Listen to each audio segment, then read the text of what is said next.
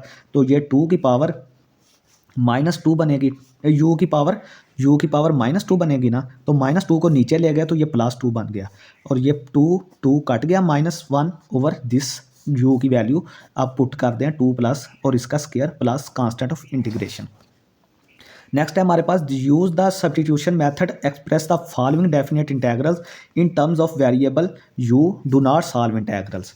तो आपने substitution method से इस डेफिनेट इंटेग्रल को आपने थोड़ा सा जो है वो सब्स्टिट्यूट करके थोड़ा सा सॉल्व करना है, लेकिन मज़ीद इंटेग्रल को सॉल्व नहीं करना आपने। तो ये देखें, सबसे पहले ये हमें गिवन है इंटेग्रल 0 से लेकर π/2 तक।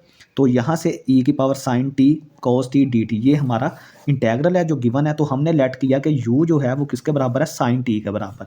ये जो पावर होती है ना, आपने पावर को लेट कर लेना है। तो sin t को हमने u के बराबर लेट कर लिया, दोनों तरफ डिफरेंशियल लिया तो ये du बन गया ये वाला। sin t का डेरिवेटिव क्या होता है, cos t, और साथ क्या लगेगा, dt लगेगा, क्योंकि ये t का फंक्शन है, ठीक है। अब देखें कि हम इसकी लिमिट्स को भी चेक करेंगे। जैसे ही आपने ये सब्स्टिट्यूशन की है ना, ये वाली लिमिट्स, लोअर लिमिट और अपर लिमिट भी चेंज हो जाएंगी। जब देखें कि t की वैल्यू 0 थी, जब t की वैल्यू 0 थी तो sin 0 किसके बराबर होगा, 0 के बराबर होगा। ये देखें, इससे आपने चेक करना है, ठीक है। ये देखें, ठीक है, जब t की वैल्यू 0 थी तो sin 0 किसके बराबर होगा, 0 के बराबर। जब t की वैल्यू π/2 थी ऊपर वाली, तो u की वैल्यू क्या हो जाएगी हमारे पास, sin π/2 किसके बराबर होता है, 1 के बराबर। यानी अब आपकी जो लिमिट है वो 0 से π/2 नहीं रही, बल्कि 0 से लेकर 1 तक हो गई है। ये मैंने आपको कैलकुलेट करना सिखा दिया है कि t की वैल्यू पहले 0 थी, वो आप इसमें पुट करें इसमें। तो u की वैल्यू कितनी आ गई, 0 आ गई। sin 0 0 होता है। t की वैल्यू π/2 थी तो u की वैल्यू sin π/2 जो कि 1 के बराबर हो गया, ठीक है। तो नेक्स्ट अब बात करते हैं कि at T goes from 0 to π/2। हमने देखा था कि पहले जो t था वो 0 से लेकर π/2 तक जा रहा है। अब हमने ये चीज़ चेक की है कि जो u है फिर वो 0 से लेकर 1 तक जा रहा है, क्योंकि हमने अब फंक्शन को u में लेट कर लिया है। तो हमारा जो फंक्शन होगा वो 0 से लेकर जो हमारी लिमिट्स होंगी वो 0 से लेकर 1 तक जाएंगी। ये मैंने आपको पीछे कैलकुलेट करके बता दिया है कि किस तरह कैलकुलेट करते हैं। अब आपने क्या करना है, 0 से लेकर π/2 ओरिजिनल फंक्शन जो हमें क्वेश्चन में गिवन था डिफरेंट इंटेग्रल वो लिखें। और अब 0 से लेकर π/2 नहीं है, बल्कि 0 से लेकर 1 तक है, ठीक है। तो 0 से लेकर 1 तक लिख लें। e की पावर sin t नहीं है, sin t को हमने क्या लेट कर लिया है, u लेट कर लिया। तो sin t की जगह पे u आ गया, और cos t dt की जगह पे हमने प्रूव किया है कि वो du के बराबर आ रहा है। तो वहाँ से cos t dt की वैल्यू du आ गई। तो ये क्या हो जाएगा, 0 से लेकर 1 तक eu du, ठीक है। तो इसको हमने सॉल्व नहीं करना, बस इसी तरह छोड़ देना है। नेक्स्ट हम क्या करेंगे कि ये जो स्क्वायर रूट के अंदर चीज़ है अगले क्वेश्चन में, वो हम लेट कर लेंगे u के बराबर। तो यहाँ से du किसके बराबर आ जाएगा, ये तो डेरिवेटिव 0 हो जाएगा 1 का, ये आ जाएगा -2t पावर शुरू में आएगी, ये माइनस तो रहेगा क्योंकि 1 0 हुआ है ना, 1 का डेरिवेटिव 0 होता है। तो -2t और साथ किसका ये फंक्शन है, t का, तो dt आ गया। यानी du किसके बराबर आ गया, -2t dt। अब आप दोनों तरफ -2 से मल्टीप्लाई करते हैं, ये क्या हो जाएगा, -2 du, ये हो जाएगा +4t dt, क्योंकि -2 से मल्टीप्लाई किया है, ठीक है। तो -2 du ये चीज़ बराबर आ जाएगी। अब देखेंगे पहले t की वैल्यू 1 थी, तो अब u की वैल्यू फाइंड आउट करें। इस फंक्शन में आप t की जगह पे 1 रखें तो 0 मिल गया, ठीक है। यानी कि जब पहली हमारी अपर लिमिट 1 थी तो अब u की वजह से 0 बन गई, ठीक है। यानी कि जो t हमारा पहले 1 था, इसमें पुट करें तो हमारी u की वैल्यू मिल जाएगी, वो 0 आ गई। पहले t हमारा 0 था तो u की वैल्यू हमारी क्या आ जाएगी, 1 माइनस 0 की पावर स्क्वायर 1 आ जाएगा। अब हमारा जो t होगा वो पहले 0 था और u हमारा 1 हो गया, ठीक है।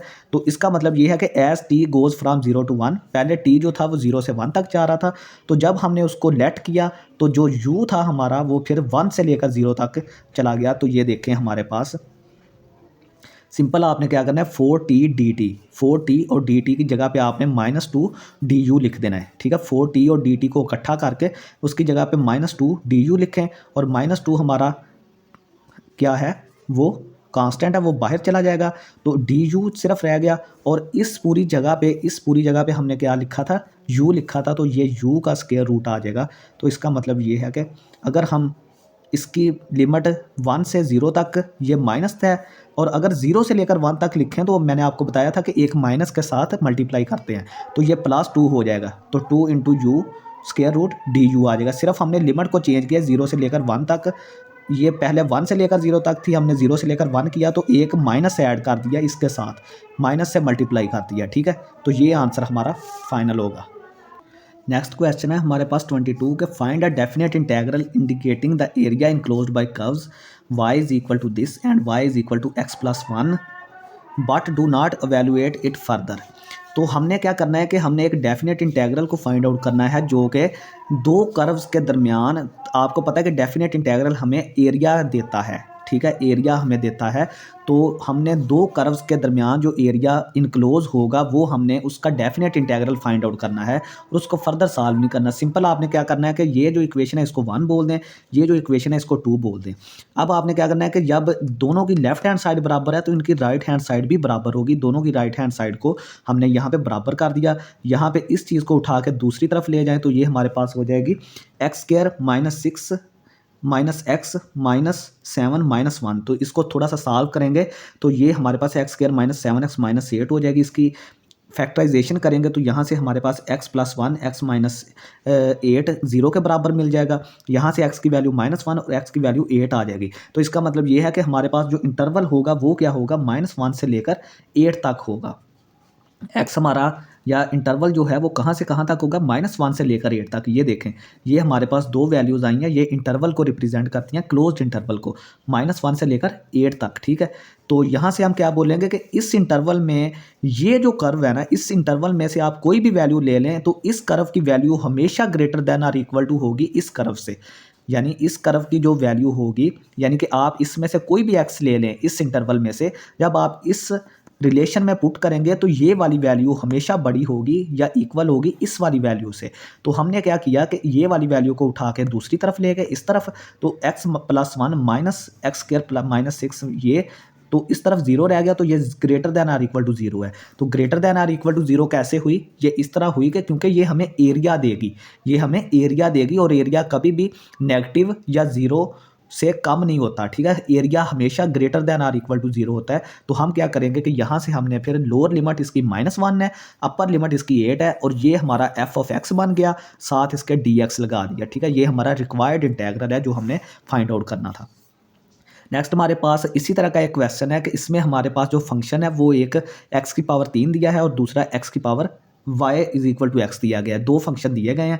यहाँ से हमने x की वैल्यू 0 और x की वैल्यू 1/3 के लिए हमने वो इंटेग्रल फाइंड आउट करना है और थोड़ा सा इसको लास्ट पे सॉल्व भी करना है। तो देखेंगे हमारे पास दो कर्व्स हैं, y is equal to x⁻³ और y is equal to x। इन दोनों को आप बराबर कर सकते हैं, ठीक है। वो करें या ना करें इसमें हमें ज़रूरत नहीं है। तो आप देखें कि आप इस इंटरवल में से, जो गिवन इंटरवल है 0 से लेकर 1/3 तक, इस इंटरवल में आप कोई भी x की वैल्यू लेना तो x हमेशा बड़ा या इक्वल होगा x⁻³ से। इस इंटरवल की मैं बात कर रहा हूँ। तो यहाँ से हम x⁻³ को उठा के दूसरी तरफ ले जाएं तो ये x - x⁻³ greater than or equal to 0।